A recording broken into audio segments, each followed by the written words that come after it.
Amis internautes, salut, votre serviteur le pasteur Edouard Amicha, que la grâce et la paix du Seigneur soient toujours avec vous. Aujourd'hui, nous avons le plaisir de recevoir sur la chaîne Miracle TV le pasteur Émile Nyonsoa, qui n'est plus à présenter, un homme de Dieu qui a plus de 3 décennies de ministère et aujourd'hui de passage à New York a bien voulu nous faire l'honneur de passer sur notre chaîne pour nous entretenir d'un thème, en l'occurrence le chrétien et les parures. Bonne arrivée, pasteur. Merci. C'est un plaisir pour nous de vous recevoir. Merci. Aujourd'hui, nous aimerions que vous nous entreteniez un peu sur le chrétien et les parures. Il y a beaucoup de sons discordants dans le corps du Christ, du fait que les chrétiens ne doivent pas porter des parures, en l'occurrence les mèches, les rouges à lèvres, les effets vestimentaires et bien d'autres choses. Que pouvez-vous nous en dire sur ce sujet très important? Merci, pasteur Amicha, pour l'honneur que vous me faites d'être votre invité sur Miracle TV, à qui je souhaite plein succès dans le concert des télévisions numériques. C'est un sujet d'actualité, effectivement. Mais pour le temps qui nous est accordé, on ira à l'essentiel. Donc, tout droit, je vais foncer dans le mille en faisant savoir que à l'origine du maquillage, c'est Dieu notre Père. Puisque lorsque l'homme a péché, il était conscient de sa nudité et il cherchait à se cacher, à la couvrir. Il n'avait pas trouvé la bonne couverture. C'est Dieu qui a sacrifié des animaux et qui en a pris les peaux pour confectionner le premier vêtement afin de cacher la nudité de Adam et de Ève, afin de permettre que Adam et Ève puissent avoir la communion avec lui. Donc c'est là que a commencé le maquillage. Puisque le maquillage, c'est pour cacher un défaut corporel. On met les pommades, pourquoi? C'est pour cacher un défaut corporel. Voilà. Lorsqu'on finit de prendre une douche, on a la peau qui est toute blanche, on prend une pommade et on cache. Donc le maquillage, c'est pour cacher un défaut corporel. Donc il n'y a rien de mal dans le maquillage. Ainsi, lorsque nous allons plus loin, on voit dans le tabernacle également, le matériau essentiel, principal, c'était du bois.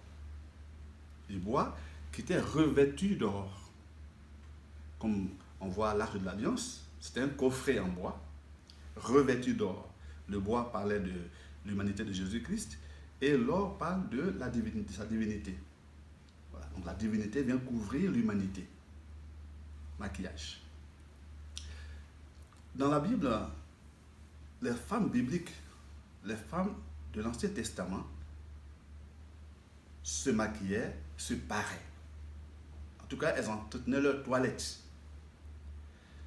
En titre d'exemple, lorsque Moïse est quitté sur la montagne, après 40 jours devant le Seigneur, Dieu a demandé qu'on lui construise un tabernacle. Et le tabernacle comprenait des éléments en or. Donc, il a demandé aux femmes et aux hommes d'envoyer de l'or et de l'argent et de l'airain. Mais les femmes israélites ont pris de leurs boucles d'oreilles, de leurs chaînes, de leurs boucles pour le nez, bracelets et consorts pour les apporter afin que ça soit fondu et servir à couvrir les éléments qui exigeaient de l'or et de l'argent et de l'airain dans le tabernacle. Donc, si elles ont pu avoir les boucles d'oreilles, c'est parce qu'elles les portaient. Donc, il n'y avait pas de problème. Ce n'était pas le fait de porter qui était un problème. C'était l'attitude qu'elles accordaient à ces choses-là qui devenaient un péché. Mais sinon, le fait de les porter n'était pas un problème avec Dieu.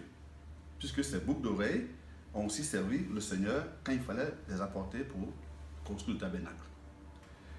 Lorsque Adam voulait marier son fils Isaac, il envoie son serviteur dans sa famille pour chercher une femme. Lorsque Abraham, du moins, voulait marier son fils.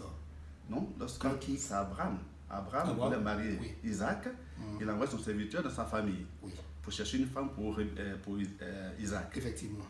Et le serviteur a rencontré Rebecca, qui l'a satisfait, l'a convaincu au puits. Et qu'est-ce qu'il a fait, ce serviteur? Eh bien, il a donné à Rebecca des bijoux de Sarah, qui était déjà décédée.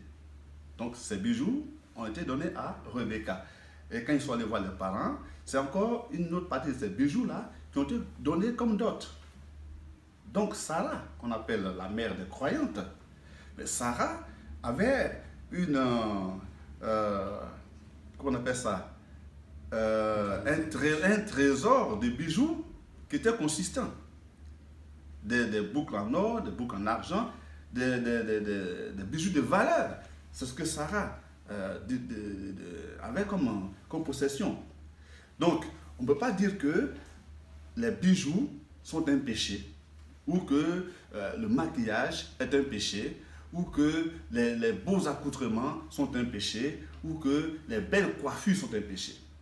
Même si dans le Nouveau Testament, dans 1 Timothée chapitre 2 et 1 Pierre chapitre 3, l'apôtre Paul et l'apôtre Pierre disent aux femmes de ne pas avoir cette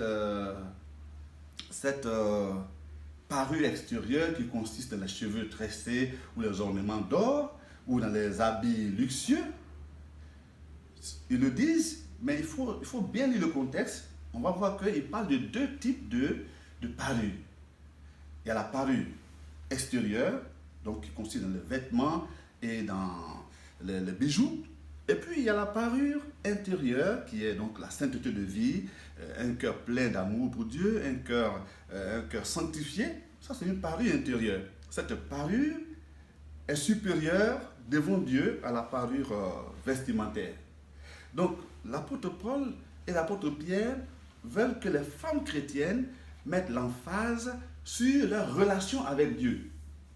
Qu'elles cherchent avant tout à plaire à Dieu en ayant une vie sainte, en ayant des paroles d'édification, des paroles de grâce, parce qu'on sait que la femme aussi naturellement est abonnée aux calomnies. Lorsqu'elles se retrouvent, voilà, elles sont abonnées aux calomnies, aux médisances, elles s'occupent beaucoup des autres et elles parlent surtout des autres. Et donc la Bible dit que les femmes chrétiennes doivent plutôt avoir un extérieur qui convient à la sainteté. Cela ne veut pas dire que il faille négliger l'accoutrement extérieur, la toilette extérieure. Non, pas du tout. Donc, ce qui est important pour nous, c'est que les femmes chrétiennes fassent de Jésus-Christ leur Seigneur. Quand elles s'habillent, qu'elles s'habillent pour la gloire de Dieu. C'est ce qu'il a dit dans 1 Corinthiens 10, verset 31. Soit donc que vous mangez, soit que vous buviez, soit que vous fassiez quelque autre chose. Donc l'habillement, les parures, faites tout pour la gloire de Dieu. Donc là, on touche à la motivation. Pourquoi je mets cette boucle d'oreille? Pourquoi je porte cette chaîne?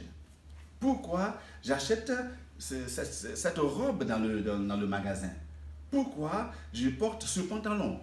Il y a la motivation. La motivation, elle est intérieure. Et c'est pourquoi on ne doit pas juger les femmes ou qui que ce soit pour ce qu'ils portent. Parce qu'on ne sait pas pourquoi il l'a porté. C'est lui qui sait pourquoi il l'a porté. Et si donc il l'a porté pour la gloire de Dieu, ben, Dieu est content de lui. Notre jugement n'a aucune valeur. Donc ce n'est pas les vêtements, ce n'est pas les parures qui déterminent la spiritualité de quelqu'un. C'est la vie qu'il produit. Et cette vie-là émane du Saint-Esprit qui le remplit. Donc, en d'autres termes, Pasteur Émile, Oui. vous n'avez pas de problème qu'une chrétienne aille acheter des mèches qui appartiennent à des morts, c'est-à-dire des mèches humaines, contrairement aux mèches synthétiques ou aux mèches, au type de mèches. Concernant les mèches, exactement, on va appliquer les recommandations de Paul. On va appliquer ce que Paul dit par rapport à la nourriture. Autrefois, la nourriture était d'abord sacrifiée aux idoles. Les viandes là étaient sacrifiées aux idoles avant d'être vendues au marché. Donc, Paul dit, quand vous allez au marché, ne demandez rien.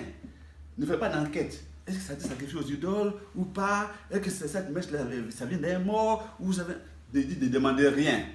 Juste, prenez, rendez grâce, consommez. C'est sanctifié. Merci beaucoup, Pasteur Émile. Voilà, le temps qui nous est imparti, nous allons terminer cette émission. Merci. C'était les chrétiens et les parures. Nous vous remercions et nous rendrons gloire à Dieu de ce que vous êtes venus nous entretenir sur ce thème très important. Merci. Nous vous remercions, chers auditeurs, et à la prochaine émission.